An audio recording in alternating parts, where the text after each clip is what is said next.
Welcome to top news. AP CM Jagan Prakasam జిల్లా కొనకొనమిట్లలో మేమంతా సిద్ధం సభకు హాజరయ్యారు. ఈ సందర్భంగా తన ప్రసంగంలో విపక్ష నేత చంద్రబాబుపై తీవ్ర విమర్శలు చేశారు. చంద్రబాబుకు ఓటేస్తే సంక్షేమం ఆగిపోతుంది, మీ బిడ్డ తెచ్చిన పథకాలని చంద్రబాబు ఆపేస్తాడని స్పష్టం చేశారు. చంద్రబాబు ఆలోచనలు ఎప్పటికీ పాతాళంలోనే ఉంటాయని, వెన్నుపోట్లు, కుట్రలు, మోసాలు, అబద్దాలే చంద్రబాబు మార్పు రాజకీయమని సీఎం జగన్ విమర్శించారు. ఇంటింటికి అందుతున్న సంక్షేమాన్ని అడ్డుకునేందుకు చంద్రబాబు ప్రయత్నిస్తున్నారని, ఇప్పుడు పెన్షన్లు అందకుండా చేయడమే అందుకు నిదర్శనమని అన్నారు. నిమ్మగడ్డ రమేష్ తో ఎన్నికల సంఘానికి ఫిర్యాదు చేయించి అవాతాతల పెన్షన్లను అడ్డుకున్నది చంద్రబాబేనని సీఎం జగన్ ఆరోపించారు. ఇచ్చే కార్యక్రమం జరగడం లేదు.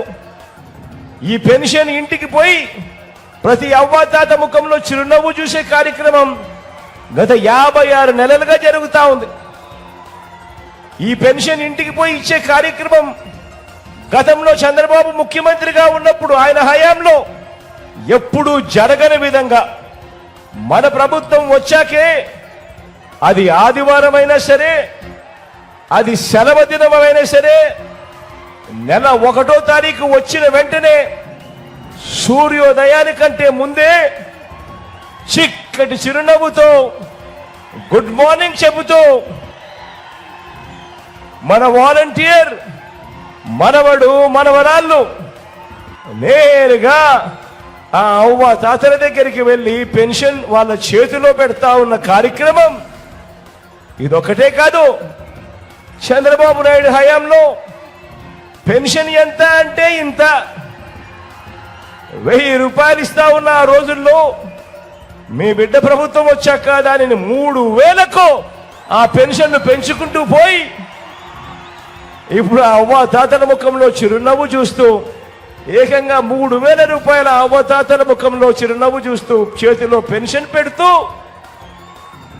నెల 1వ తారీఖున ఆదివారమైనా సెలవు దినమైనా కూడా ఇంటికే వచ్చి ఇచ్చే ఓ గొప్ప వ్యవస్థ మీ బిడ్డ తీసుకొచ్చాడు.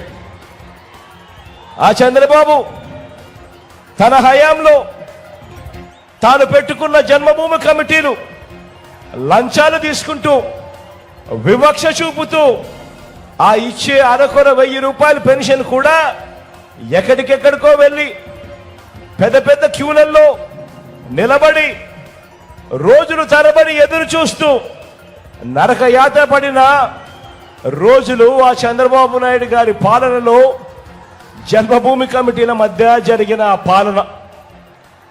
దానిని మనం మారుస్తూ మీ బిడ్డ ప్రభుత్వం అధికారంలోకి వచ్చిన తర్వాత దానిని మనం మారుస్తూ ఎక్కడా లంచాలు లేకుండా, ఎక్కడా వివక్ష లేకుండా ఇంటికే వచ్చి మనం ఇంటికే వచ్చే తీసుకువచ్చిన మన వాలంటీర్ వ్యవస్థ ఎంత బాగా పనిచేస్తా ఉంది అంటే చంద్రబాబు గుండెల్లో ఈ వాలంటీర్ వ్యవస్థ చంద్రబాబు గుండెల్లో రైళ్లు పరిగెత్తే విధంగా ఈ వాలంటీర్ వ్యవస్థ పనిచేస్తా ఉంది.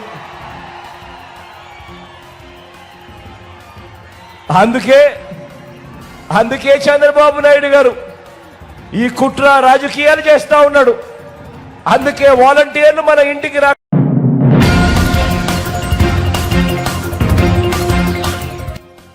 జనసేన అధినేత పవన్ కళ్యాణ్ పై చంద్రబాబు కీలక వ్యాఖ్యలు చేశారు. ఎన్నికల ప్రచారంలో భాగంగా పెనమలూరులో బహిరంగ సభ నిర్వహించారు. ఈ సందర్భంగా చంద్రబాబు మాట్లాడుతూ సినిమాల్లో పవన్ కళ్యాణ్ గొప్ప నటుడు అన్నారు. అక్కడే కొనసాగితే ఆయన లైఫ్ ఎంతో విలాసవంతంగా ఉంటుందని తెలిపారు. ఇండస్ట్రీలో ఆయన రేంజ్ ఏంటో కూడా అందరికీ క్లియర్ గా తెలుసుందని చెప్పారు. అలాంటి వ్యక్తి పేదలకు మంచి చేయాలనే ఆలోచనతో రాజకీయాల్లోకి వస్తే విమర్శలు చేస్తారా అని చంద్రబాబు ఆగ్రహం వ్యక్తం చేశారు. పవన్ కళ్యాణ్ వ్యక్తిగత జీవితాన్ని రాజకీయాల్లోకి లాగి ఇష్టానుసారం మాట్లాడారని మండిపడ్డారు. జగన్ ఒకటి గుర్తుపెట్టుకో, పవన్ కళ్యాణ్ అవసరం లేదు, ఆయన ఫ్యాన్స్ తలుచుకుంటే నీ తలలో ఒక్క వెంట్రుక కూడా మిగలదు, మొత్తం జుట్టును పీకేస్తారని కీలక వ్యాఖ్యలు చేశారు. 5 ఏళ్లలో రాష్ట్రాన్ని సర్వనాశనం చేశారని సీరియస్ అయ్యారు. వైసీపీ హయాంలో ఆంధ్రప్రదేశ్ రౌడీలకు గుండాలకు అడ్డా అయిందని అసహనం వ్యక్తం చేశారు.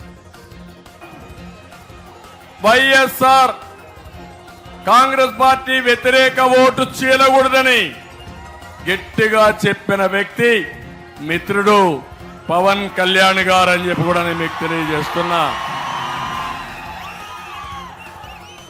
ఒక హీరోగా వండుకొని, పవర్ స్టార్ గా వండుకొని సమాజం కోసం వచ్చిన వ్యక్తి ఈ రాష్ట్ర ప్రజలకు న్యాయం చేయాలని వచ్చిన వ్యక్తి పవన్ కళ్యాణ్ గారని చెప్పి నేను మీకు తెలియజేస్తున్నా. అలాంటి వ్యక్తి వస్తే అవమానించి మాట్లాడతారా మీరు? ఇంకో పక్క ఆయన తిరిగితే తిరగకూడదని అడ్డం పడతారా మీరు? కనీసం ఆయన ఫాలోయర్స్ తలుచుకుంటే జగన్మోహన్ రెడ్డిని తల్లో ఎంటికలు కూడా ఉన్న బొచ్చంతా పీకేస్తారు.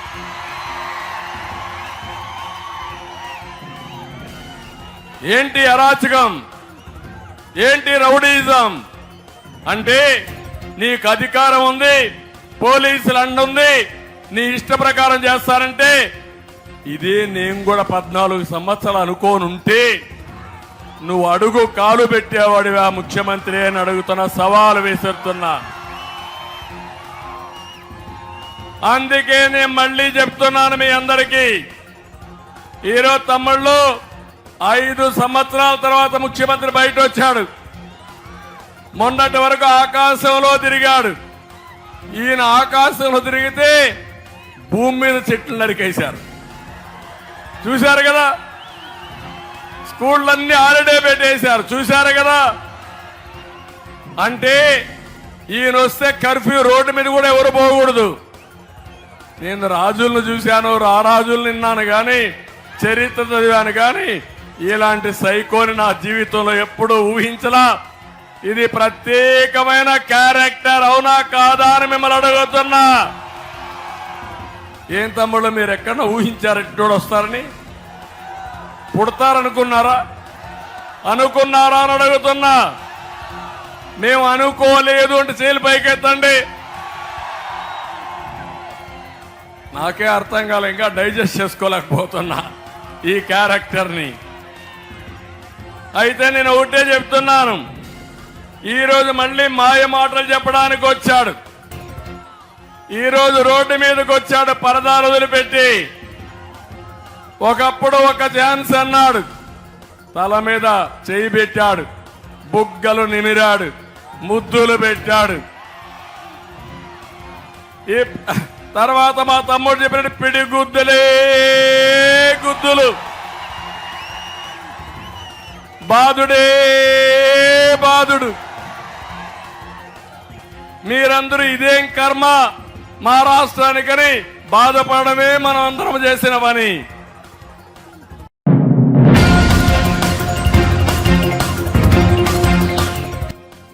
అనకాపల్లి అంటే ఒకప్పుడు బెల్లం గుర్తుకొచ్చేదని, ఇప్పుడు కోడిగుడ్డు గుర్తుకొస్తోందని జనసేన అధినేత పవన్ కళ్యాణ్ అన్నారు. అనకాపల్లి నెహ్రూ చౌక్ లో వారాహి విజయబేరి యాత్రను చేపట్టారు. ఉమ్మడి అభ్యర్థుల తరపున ఎన్నికల ప్రచారం నిర్వహించారు. ఈ సందర్భంగా మంత్రి అమర్నాథ్ పై పవన్ కళ్యాణ్ విమర్శలు చేశారు. తుమ్మపల్లి షుగర్ ఫ్యాక్టరీని తెరిపిస్తామని చెప్పి అమ్ముతున్నారని మండిపడ్డారు. అమ్మఒడి పథకానికి ప్రతి సంవత్సరం కోతలు పెడుతున్నారని మండిపడ్డారు. జగన్ ముఖ్యమంత్రి కాదని, సారా వ్యాపారని, ఇసుక దోపిడీదారుడని పవన్ కళ్యాణ్ విమర్శించారు. తన ప్రయోజనాల కోసం రాజకీయాల్లోకి రాలేదన్నారు.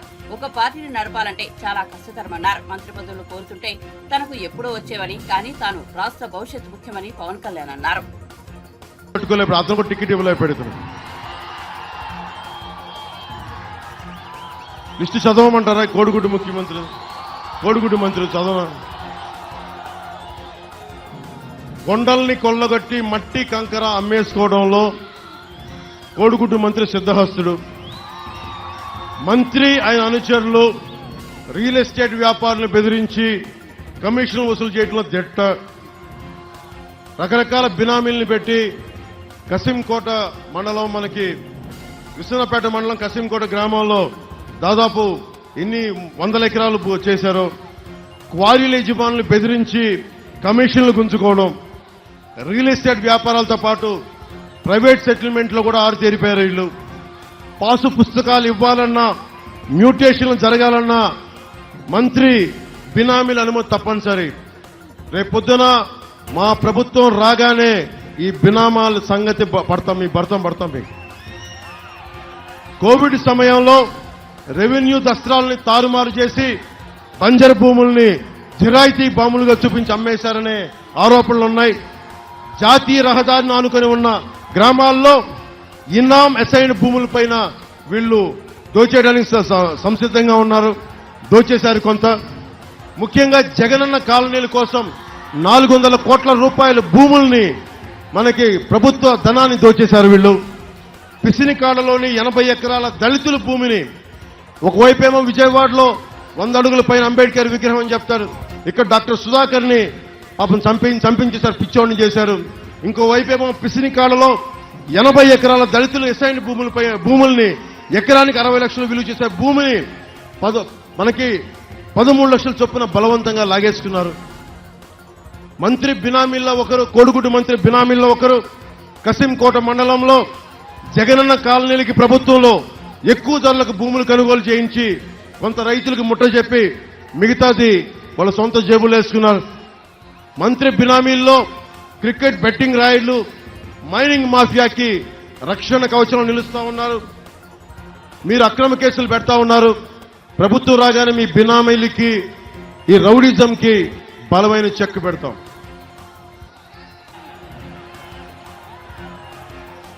అమ్మఒడి పథకం పెట్టినప్పుడు ఒక్కొక్కళ్ళకి 15,000 రూపాయలు ఇస్తామని చెప్పి మాట ఇచ్చారు. సంవత్సరానికి 2002 సంవత్సరం వచ్చేటప్పటికి 1000 రూపాయలు తగ్గించి 14,000 రూపాయలు చేశారు. ఇంకో సంవత్సరం తిరిగేసరికి 1000 రూపాయలు తగ్గించి 13,000 చేశారు. 21-22లో మొత్తానికి వేయకుండా కొట్టేశారు డబ్బులు. 83 లక్షల మంది, ఎంతమంది బిడ్డలున్నా కానీ, 4 బిడ్డలున్నా కానీ మేము అమ్మఒడి పథకానికి డబ్బులు వేస్తామని చెప్పి ప్రభుత్వంలోకి వచ్చిన తర్వాత ఒక్క బిడ్డకే ఇస్తామని చెప్పి 83 లక్షల మంది లబ్ధిదారులుంటే కేవలం 44 లక్షల మందికే అమ్మఒడి పథకం ఇచ్చారు. రకరకాల కారణాలు 44 లక్షల మందికి మీకు ఇస్తున్నామని చెప్పి, అదే అమ్మఒడికి ఇచ్చింది 19,600 కోట్ల రూపాయలు అయితే మద్యం మీద అమ్మి నాన్న గొంతును తడిపి సారా నిషేధిస్తామని చెప్పి దాదాపు 1,00,000 రూపాయల కోట్లు ఈ రోజున నాన్న గొంతులో సారా పోసి సంపాదించాడు. ముఖ్యమంత్రి కాదు అతను, ఒక సారా వ్యాపారి. అతను ముఖ్యమంత్రి కాదు, అతను ఒక ఇసుక వ్యాపారి. ముఖ్యమంత్రి కాదు, అతను ఒక మనకి ల్యాండ్ని దోచే ఒక స్కామ్స్టర్ అతను. అలాగే మీ అందరికీ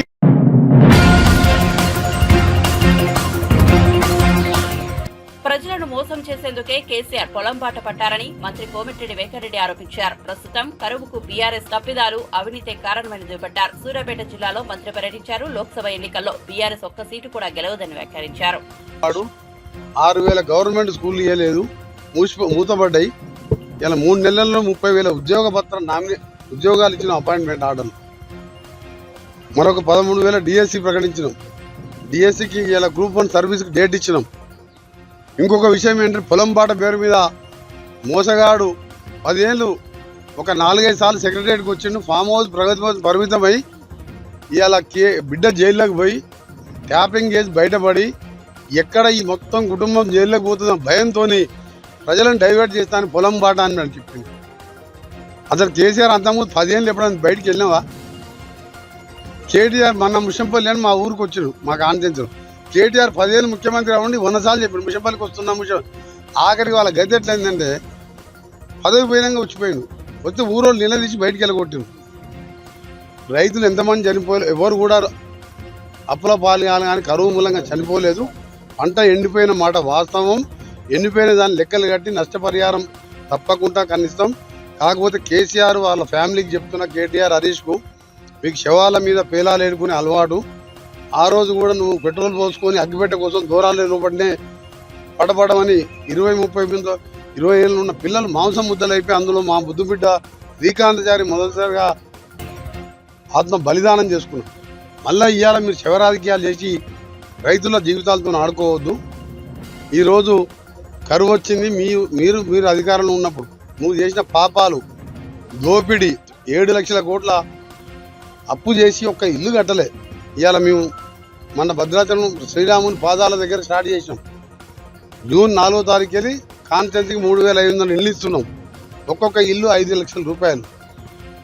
దాంతోపాటు ముఖ్యమంత్రి గారు 7 లక్షల కోట్లు అప్పు చేసి ఈ సూర్యాపేట మనం ఉన్న ప్రాంతానికి వచ్చే హైదరాబాదు డ్రైనేజు కంపు, ఫ్యాక్టరీల కంపు, నల్గొండ జిల్లా యావత్తు ప్రజలు ఇవ్వాల. మా అటు నార్కట్పల్లి, శాలిగౌరవానికి వెళ్ళి కట్టంగూరు, సూర్యాపేట, నేరేడు జిల్లా వరకు పోయి మూసి ఎప్పుడైనా ఆలోచన వచ్చింది నాకు కేసీఆర్ మా జిల్లా ప్రజలు మూసి ఆ డ్రైనేజ్తోని ఫ్యాక్టరీల కలిపి ఆరోగ్యాలు నాశనమై చచ్చిపోతున్నాం అని బాధ ఎప్పుడైనా పట్టిందా?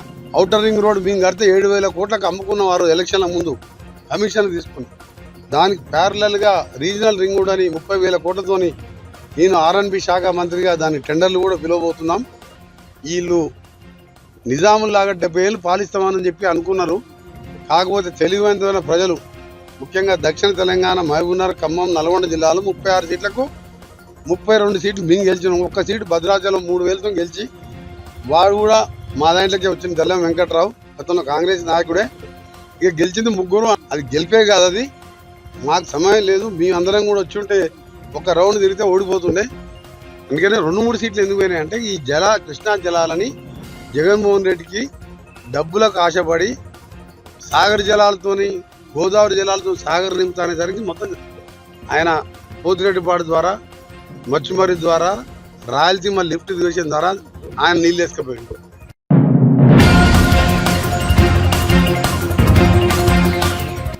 ఏపీలో ఎక్కడ చూసినా అక్రమాలు, దౌర్జన్యాలు జరుగుతున్నాయని రాష్ట్ర పీసీసీ అధ్యక్షురాలు షర్మిల ఆవేదన వ్యక్తం చేశారు.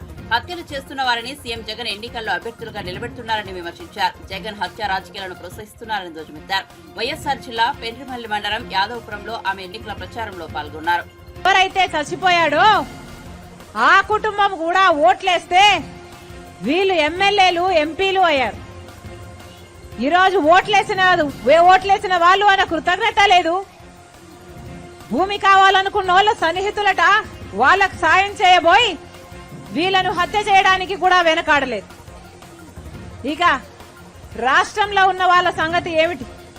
ఈ చంద్రబాబు అన్నట్టు ఎక్కడ చూసినా వైను, మైను, ఎక్కడ చూసినా శాండ్, ల్యాండ్, ఈ మాఫియాలు, ఈ గుండాయిజము, ఈ హత్య రాజకీయాలు తప్పితే వైసీపీ ప్రభుత్వం, జగన్మోహన్ రెడ్డి గారు ఏమి ప్రోత్సహిస్తున్నారో ఒకసారి ఆలోచించాలి. ఎక్కడైనా అభివృద్ధి కనిపిస్తుందా? మనకు ఏ ప్రాజెక్ట్ ఇవ్వకపోయినా, రాజధాని కట్టకపోయినా, మనకు బుడ్డల ఉద్యోగాలు రాకపోయినా, ఏ ఇండస్ట్రీలు రాకపోయినా, జగన్మోహన్ రెడ్డి గారికి మాత్రం బీజేపీతో ఆయనకున్న పొత్తు అవసరం తప్పితే, స్వప్రయోజనాల కోసం ప్రజలను తాకట్టు పెట్టాడు తప్పితే, ఒక్కసారైనా స్థానికంగా మీ గురించైనా, రాష్ట్రంలో ఎన్నుకున్న ప్రజల గురించైనా ఒక్కసారైనా ఆలోచించారా? రైతుల కోసం 3,000 కోట్లతో స్థిరీకరణ నిధి ఏర్పాటు చేస్తానన్నాడు జగనన్న గారు. ఈ రోజు రైతు పరిస్థితి ఏమిటి? అసలు అప్పు లేని రైతున్నాడా? జగన్మోహన్ రెడ్డి గారు అయితే 4.5 సంవత్సరాలు నిద్రపోయారు. ఆఖరణ ఇప్పుడు నిద్రలేశారు. మెగా డిఎస్సీ వేస్తానన్న జగన్మోహన్ రెడ్డి గారు 23,000తో మెగా డిఎస్సీ వేస్తానన్న జగన్మోహన్ రెడ్డి గారు ఇప్పుడు 6,000తో దగా డిఎస్సీ వేశారు. ఈ 2 నెలల్లో ఎగ్జామ్లు, నోటిఫికేషన్లు అన్ని ప్రక్రియ అయిపోతాయా? ఉద్యోగాలు వస్తాయా? అది అయ్యేదా, సచ్చేదా? ఒక్క వర్గానైనా పట్టించుకున్నారా? బిడ్డలకు ఉద్యోగాలు లేక ఆత్మహత్యలు చేసుకుంటున్నారు. రైతులేమో పాపం లాభాలు లేక ఆత్మహత్యలు చేసుకుంటున్నారు. ఇక మిగిలిన వాళ్ళనైతే ఈ ఎమ్మెల్యేలు, ఎంపీలు పక్క నుండి హత్య చేపిస్తున్నారు. పక్కనే ఉంది వివేకానంద రెడ్డి బిడ్డ సునీత, డాక్టర్ సునీత. వివేకానంద రెడ్డి గారి హత్య జరిగి 5 సంవత్సరాలు అయిపోయింది. 5 సంవత్సరాలు అయిపోయినా ఈ రోజు వరకు కూడా హత్య చేసిన వాళ్ళు, హత్య చేయించిన వాళ్ళు యథేచ్ఛగా తిరుగుతూనే ఉన్నారు. ఏమంటే జగన్మోహన్ రెడ్డి గారి స్వయాన తన అధికారాన్ని అడ్డువేసి హత్య చేయించిన వాళ్ళు వీళ్ళు అని సిబిఐ అన్ని సాక్ష్యాలు, ఆధారాలు చెప్పి అక్యూజ్డ్ వీళ్ళు అని చెప్తున్న అవినాష్ రెడ్డి గారిని జగన్మోహన్ రెడ్డి గారి కంచె వేసి, అధికారాన్ని అడ్డువేసి ఈ రోజు కాపాడుతున్నారు. కాబట్టి వాళ్ళు యథేచ్ఛగా తిరుగుతున్నారు. ఈ రోజు మళ్ళీ హత్య చేసిన వాళ్ళు వీళ్ళు అక్యూజ్డ్ అని చూపిస్తున్న ఆ అవినాష్ రెడ్డికే మళ్ళీ జగన్మోహన్ రెడ్డి గారు మళ్ళీ ఎంపీ టికెట్ ఇచ్చారంటే ఇది అహంకారం కాకపోతే ఇక ఏమనాలి?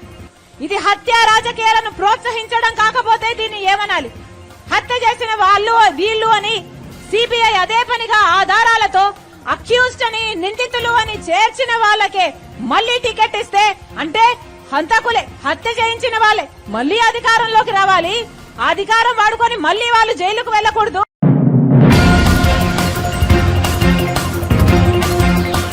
తప్పుడు ప్రచారాలు నమ్మొద్దని, తాము టీడీపీని వీడే ప్రసక్తే లేదని నెల్లూరు టీడీపీ ఎంపీ అభ్యర్థి విపిఆర్ దంపతులు తెలిపారు. నెల్లూరులోని విపిఆర్ హౌస్ లో మీడియా సమావేశం నిర్వహించారు. ఈ సందర్భంగా నెల్లూరు పార్లమెంట్ టీడీపీ ఎంపీ అభ్యర్థి వేమిరెడ్డి ప్రభాకర్ రెడ్డి, కోవూరు ఎమ్మెల్యే వేమిరెడ్డి ప్రశాంత్ రెడ్డి మాట్లాడుతూ ఇటీవల సోషల్ మీడియాలో తాము తెలుగుదేశం పార్టీని వీడుతున్నట్లు, తిరిగి వైసీపీలో చేరుతున్నట్లు అసత్య ప్రచారాలు చేస్తున్నారన్నారు. అది అంతా అబద్దమని, తాము తెలుగుదేశం పార్టీ తరపునే పోటీ చేస్తున్నామని విపిఆర్ దంపతులు స్పష్టం చేశారు. ఖచ్చితంగా జరిగే మా విజయాన్ని అంగీకరించలేక వాళ్ళు తప్పుడు ప్రచారాలు చేస్తున్నారు సోషల్ మీడియా ద్వారా. అంటే తిరిగి మేము మళ్ళీ వైఎస్ఆర్సీపీలోకి వెళ్ళిపోబోతున్నామని, తెలుగుదేశంలో మాకు తగినంత ఆదరణ లేదని, ఇలాంటి విషయాలన్నీ ప్రచారం చేస్తున్నారు. కానీ అవన్నీ కరెక్ట్ కాదు. మాకు తెలుగుదేశం పార్టీలో గౌరవం ఉంది. అందరూ మాకు అండగా నిలబడి ఉన్నారు. మేము తప్పక ఎన్నికల్లో విజయం సాధిస్తాము. ఎంపీగా వేమిరెడ్డి ప్రభాకర్ రెడ్డి గారు, ఎమ్మెల్యేగా కోవూరు నుంచి నేను అఖండ విజయం సాధించబోతున్నాం. దాన్ని జీర్ణించుకోలేని వాళ్ళే ఇవన్నీ ఈ తప్పుడు ప్రచారాలు చేస్తున్నారు. కాబట్టి వాటిని మేము ఖండిస్తున్నాము. అటువంటిది ఏమీ లేదు. ప్రజల్ని తప్పుదో పట్టించడానికి ఇవన్నీ వాళ్ళు ఆడుతున్న నాటకాలు. కాబట్టి అందుకే ఈరోజు ఈ ప్రెస్ మీట్ పెట్టడం జరిగింది. మంది ప్రజలు అభిమానంతో మేమైతే వాళ్ళకి న్యాయం చేయగలము అని చెప్పి, గత ప్రభుత్వంలో అన్యాయాలు ఎదుర్కొన్న ప్రతి ఒక్కరూ సొంతంగా, యువకులు అయితేనేమి, మహిళలు అయితేనేమి, వ్యాపారస్తులు అయితేనేమి, ఒకరు మైనారిటీలు అయితేనేమి, ఒకరు ఇద్దరని చెప్పలేము, తండ్రులుగా వస్తున్నారు. నేనే వాళ్ళకి చెప్తున్నాను, మేము వస్తాం అక్కడికి వచ్చినప్పుడు మిమ్మల్ని కలుస్తామంటే కూడా వాళ్ళు వినటం లేదు. సో అలా వస్తున్నారు. కాబట్టి స్పందన చాలా బాగుంది. ప్రజల్లో మాకు ఇద్దరికి చాలా మంచి ఆదరణ ఉంది. మంచి మెజారిటీతో ఇద్దరం గెలవబోతున్నాం. అది తెలుగుదేశం పార్టీ నుంచే. ప్రశాంతి చెప్పినట్టు ఈ ట్రోలింగ్స్ ఎక్కువైపోయింది. అనవసరంగా ప్రజలు దీన్ని నమ్మతారని, బట్ ప్రజలు నమ్మే పరిస్థితుల్లో లేరు. ఇప్పుడు ఉండే పరిస్థితులు నమ్మరు.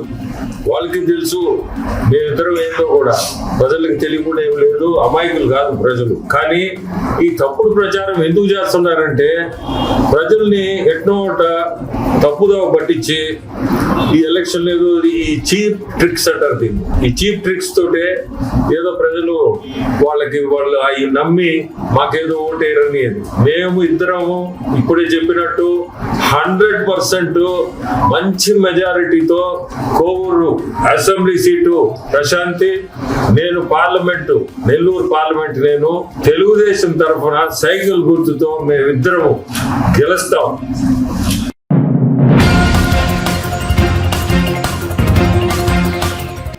పింఛన్ల పంపిణీ విషయంలో సీఎం జగన్ చేస్తున్న వ్యాఖ్యలు ఆయనకు పరిపాలనపై ఏమాత్రం అవగాహన లేదనే విషయం స్పష్టం చేస్తున్నాయని జనసేన పీఎస్సీ చైర్మన్ నాదెండ్ల మనోహర్ విమర్శించారు.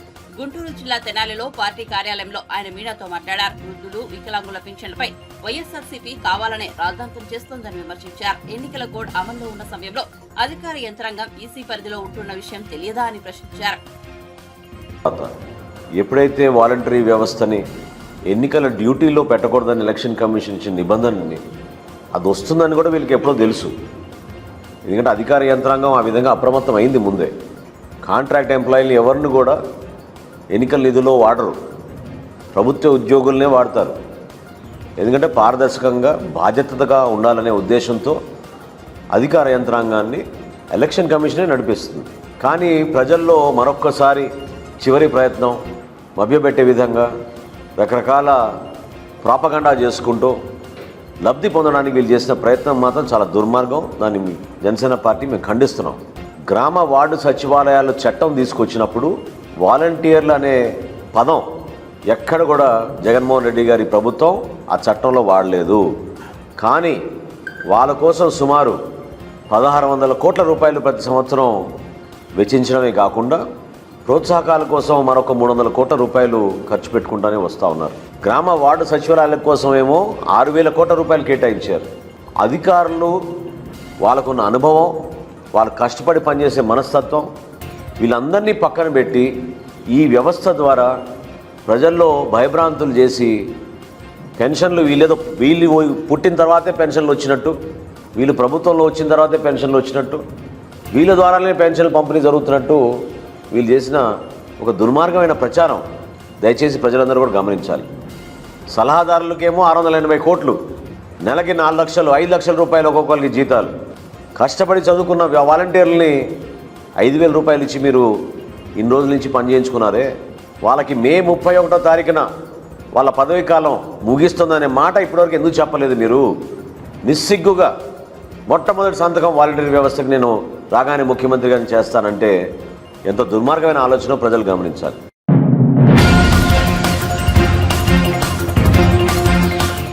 సీఎం జగన్ ప్రజల్లోకి రావడానికి భయపడుతున్నారని బీజేపీ రాష్ట్ర అధికార ప్రతినిధి సాధిని యామిని శర్మ అన్నారు.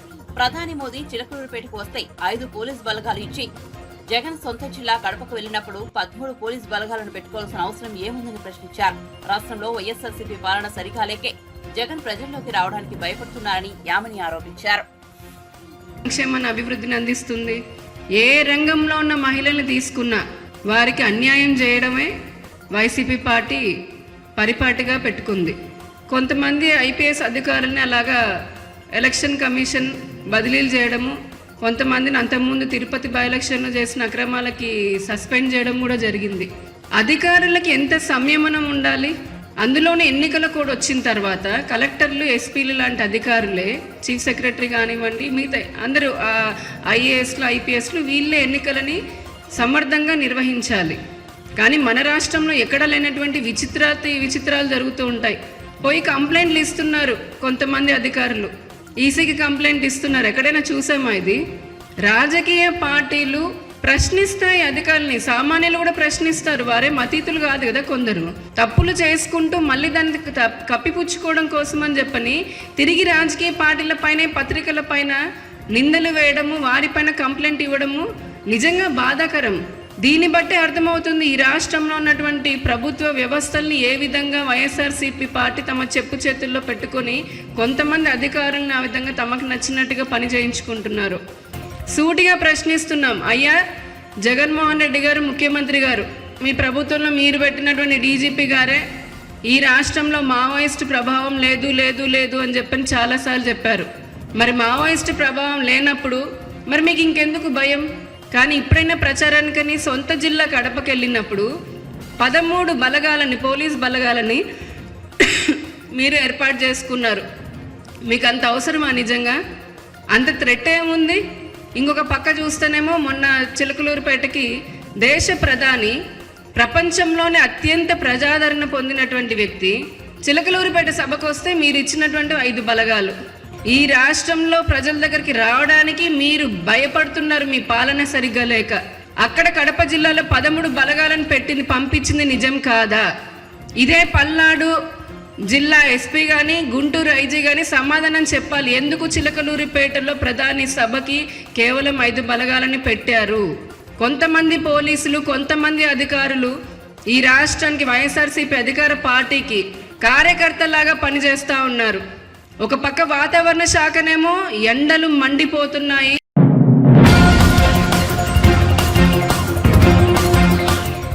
యువ న్యాయ గ్యారంటీలో పొందుపరిచిన ఈ ఉద్యోగత అంటే ఏమిటో సీఎం రేవంత్ రెడ్డి అర్థం చెప్పాలని బీజేపీ అధికార ప్రతినిధి రాణి రుద్రందేవ్ ప్రశ్నించారు. రాష్ట్ర బీజేపీ కార్యాలయంలో ఆదివారం ఏర్పాటు చేసిన విలేకరుల సమావేశంలో మాట్లాడుతూ రాహుల్ గాంధీని ఆదర్శంగా తీసుకుని ఇవాల్టి నుంచి కార్లు, హెలికాప్టర్లు వాడకుండా కాలినడకనే పరిపాలన సాగించాలని డిమాండ్ చేశారు. రైతులు ఆగమం అవుతుంటే ఉప్పల్ స్టేడియంలో క్రికెట్ చూసుకుంటూ రేవంత్ రెడ్డి ఎంజాయ్ చేస్తున్నారని మండిపడ్డారు. యువ న్యాయం అనేటువంటి ఒక వాళ్ళ పాంచ్ న్యాయలో ఒక పాయింట్ పెట్టిండు. ఏంటిదంటే అది గిగ్ ఎకానమీలో సామాజిక భద్రతను కల్పిస్తాము అని చెప్పింది. గిగ్ ఎకానమీ అంటే రేవంత్ రెడ్డి గారు మొదలు తెలుసుకోవాలి. ఇవాళ వాళ్ళు అడుగుతున్నటువంటి ఉద్యోగాల్లో ఒక 3 కోట్ల ఉద్యోగాలు భారతదేశంలో, ఒక 3 కోట్ల ఉద్యోగాలు కేవలం గిగ్ ఎకానమీ ద్వారానే సృష్టించబడ్డాయి. ఇవాళ జొమాటో కావచ్చు, స్విగ్గీ కావచ్చు, ర్యాపిడోలు కావచ్చు, లేకపోతే క్యాబులు కావచ్చు, ఇవన్నీ నడుస్తూ వీటి ద్వారా ఉపాధి పొందుతున్నారు ఒక 3 కోట్ల మంది. అంటే డిజిటల్ ఇండియా జరిగింది. డిజిటల్ ఇండియా ఎందుకైంది? మేక్ ఇన్ ఇండియా క్యాంపెయిన్ చేస్తే అయింది. అది ఎందుకైంది? నరేంద్ర మోడీ గారు మొత్తం భారతదేశం అంతా కూడా ఇంటర్నెట్ సౌకర్యాన్ని పెంచి అన్ని బ్యాంక్ అకౌంట్లను కూడా డిజిటలైజేషన్ చేసి ఇవాళ Paytm, phone pay, Google pay ద్వారా నల్ల డబ్బు లేకుండా వైట్ ట్రాన్సాక్షన్ అయ్యేటట్టుగా చేసి ఇవాళ ప్రతి అంశాన్ని కూడా డిజిటల్ ఇండియాకు కనెక్ట్ చేస్తే ప్రతి చోట కరెంట్ వచ్చి, ప్రతి చోట ఇంటర్నెట్ వచ్చి, మొబైల్ ఫోన్స్ కూడా ఇండియాలోనే తయారు చేసి ఇదంతా కూడా ఒక కనెక్షన్ 10 ఏళ్ళు క్రియేట్ చేస్తే ఉద్యోగాలు సృష్టించబడ్డాయి. అవి ఉద్యోగాలు కావా? ఇవాళ రేవంత్ రెడ్డి గారు మొత్తం పెన్ను కాగితం పట్టుకొని రాసుకుంటున్నా, మొత్తం డిజిటలైజేషన్ వాడుకుంటలేరా? ఇవాళ రేవంత్ రెడ్డి గారికి ఏమన్నా కావాలంటే డిజిటల్గా ఆర్డర్ చేసుకుంటలేరా బయటికి? కాబట్టి వాళ్ళ ఉద్యోగాలు ఎక్కడిచ్చిండ్రు అనంటే ఉద్యోగాలు ఇట్లా సృష్టించబడతాయి. ఇవాళ ఐటీ రంగంలో కావచ్చు, పారిశ్రామిక రంగంలో కావచ్చు, మీకు ట్రేడ్ సెక్టార్లో కావచ్చు, మ్యానుఫ్యాక్చరింగ్ సెక్టార్లో కావచ్చు, హాస్పిటాలిటీ ఇండస్ట్రీలో కావచ్చు, ఎడ్యుకేషన్ ఇండస్ట్రీలో కావచ్చు, రోడ్స్ అండ్ బిల్డింగ్లో కావచ్చు, ఎక్కడైనా కూడా ప్రతి చోట కూడా పని ఉత్పాదకతను పెంచే విధంగా భారతదేశంలో అన్ని దిక్కుల కూడా ఉపాధి కల్పన అనేటువంటిది పెరిగింది. అది పెరిగింది కాబట్టికనే ఇవాళ సుస్థిరమైనటువంటి ఆర్థిక దేశాల్లో 5వ దేశంగా భారత్ నిలబడ్డది. ఉపాధి లేకపోతే, డబ్బు లేకపోతే, జీతభత్యాలు లేకపోతే ఇవాళ భారతదేశం ఆర్థిక స్థిరత్వ దేశాలకు ఎట్లా పోతుంది? కనీసం ఆలోచన కూడా లేకుండా మాట్లాడినటువంటి రేవంత్ రెడ్డి గారు క్షమాపణ చెప్పాలి, చర్చకు కూడా రావాలా. నేను ఇంకొక విషయం చెప్తా మీకు. ఈ శ్రామ్ అనే ఒక పోర్టల్ ఉంటుంది. ఆ పోర్టల్లో అనార్గనైజ్డ్ సెక్టార్లో ఉపాధి పొందేటోళ్లే ఈ 10 సంవత్సరాలలో రిజిస్టర్ చేసుకున్నటువంటి వాళ్ళే 29 కోట్ల మంది భారతీయులు. ఇవన్నీ కనబడట్లే? 29 కోట్ల మంది భారతీయులు. ఇవాళ ముద్రా లోన్ల పేరుతోటి ఒక్క తెలంగాణ రాష్ట్రంలోనే దాదాపుగా ఒక 50 లక్షల మందికి లోన్లు ఇచ్చి సెల్ఫ్ ఎంప్లాయ్మెంట్